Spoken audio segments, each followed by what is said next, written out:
उसके बाद वहाँ से चले गए। शौकत बसर साहब, मकसद क्या था इस मुलाकात का? अगर खान साहब के हवाले से कोई बात नहीं हुई, जाहिर सी बात है फवाद चौधरी साहब तो कह रहे हैं कि हम प्लस इमरान खान चाहते हैं, इमरान खान की रिहाई में किरदार अदा करना चाह रहे हैं, तो इस मुलाकात में अगर बात ही नहीं हुई तो फिर मकसद क्या था इस मुलाकात? तो फिर कह रहा हूँ ना, कुछ चीज़ें टेंशन डाइवर्ट करने के लिए भी होती हैं। आप देखिए ना अभी कि पहले ही आइन जो है पाकिस्तान में ख़त्म हो चुका, अदालतें ख़त्म हो चुकी, कानून ख़त्म हो चुका। अब टेंशन डाइवर्ट करने के लिए ये भी एक होता है मीडिया के अंदर कि आप इतनी बड़ी वारदात डालने जा रहे हैं और दूसरी तरफ लोगों को ध्यान लगा दें कि देखें ये एक नई डेवलपमेंट हो गई है, सियासत हो रही है, पता नहीं क्या मत कोई सब पार्टी को छोड़ रहे हैं या खान साहब के साथ। बसरा साहब, कुछ आप और सलमान अकरम राजा साहब की मुलाकात के बाद ये भी कुछ लोग दावा कर रहे हैं कि शाह साहब ने कोई एक दस्तावेज तैयार की है, कोई उनके पास चार्टर है जो कि खान साहब के साथ वो डिस्कस करेंगे। इस हवाले से क्या इनसाइड है आपकी? क्योंकि डायरेक्ट मुलाकात हो चुकी है। बिल्कुल कोई ऐसी बातें ना हुई हैं ना, हमारी बातें भी मैं फिर कह रहा हूँ।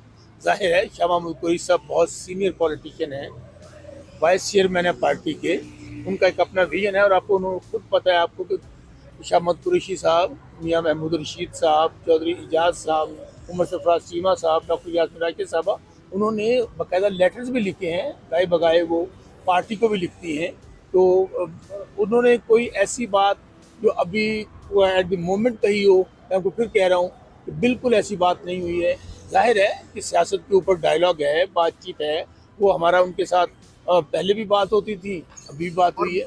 क्या खान साहब से, इमरान खान साहब से शाह महमूद कुरैशी साहब ने ख्वाहिश का इजहार किया कि वो मिलना चाह रहे जेल में जाकर उनसे? इस हवाले से कोई बात हुई? क्यों नहीं मिलना चाहेंगे अपने लीडर को? उनको मिलने नहीं दिया जाता। आपको अंदाजा करें सिर्फ उसी पैगाम लेकर सिर्फ मुलाकात नहीं, कोई पैगाम नहीं है। मैं आपको फिर कह रहा हूँ कि शाह महमूद कुरैशी साहब लफ्ज़ सुन ले उनके, मैं उनके लफ्ज़ दोहराने लगा हूँ कि बाहर मुझे कुछ पता चल रहा है कि पता नहीं जनाब खान साहब के नज़रिए से हट के खड़ा हूँ या कोई मेरा अपना सोच है, कोई अपना लहमल है। मैं कहा इमरान खान साहब के नज़रिए के साथ खड़ा था, खड़ा हूँ और खड़ा रहूँगा। और कुछ लोग ये भी कह रहे हैं कि अचानक से उनके खड़े होना हर फर्द का काम है। सर वो बिलावल भुट्टो साहब कहते थे इलेक्शन से पहले कि 18वीं तरमीम को ख़त्म करना हर मसले का हल है इस्लामाबाद में। आज वो खुद ही एक 27वीं तरमीम लेके आ रहे हैं, उस पर क्या कहेंगे? जी, पीपल्स पार्टी ने तो अपने, मैं समझता हूँ, अपने उन तमाम उसूलों को पामाल किया है, बिलखुसूस पिछले चंद सालों में, 2 सालों में, जिनकी वो दावेदार थी कि पाकिस्तान में आइनी निज़ाम की खालिक है पीपल्स पार्टी। 73 का आइन जो है उसको देने वाली है पीपल्स पार्टी। आज उसी 73 के आइन की धज्जियाँ उड़ाई जा रही हैं और इस काम में पीपल्स पार्टी पेश है। सर नवंबर में कोई एहतजाज करने जा रही है पीटीआई? पीटीआई ये फैसला मुशावरत से करेगी। इस वक्त मेरे सामने ऐसी कोई बात नहीं।